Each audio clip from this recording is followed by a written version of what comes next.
നിങ്ങൾക്കറിയാം, ഒരിക്കൽ ഫ്രാൻസിസ് മാർപ്പാപ്പ പറഞ്ഞ സംഭവമുണ്ട്.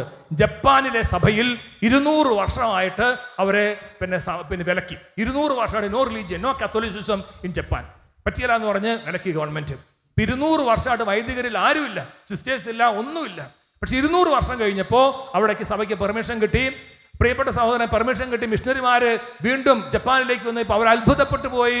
ആയിരക്കണക്കിന് കത്തോലിക്കര് ഓരോ സ്ഥലത്ത് എഴുന്നേറ്റ് നിൽക്കുകയാണ്. അവർ കൂട്ടത്തോടെ വരികയാണ്. അപ്പോൾ മിഷണറിമാർ ചോദിച്ചു, 200 വർഷമായിട്ട് വൈദികരില്ലെങ്കിലും മിഷണറിമാരില്ലെങ്കിലും എങ്ങനെ നിങ്ങൾ വിശ്വാസം സംരക്ഷിച്ചു?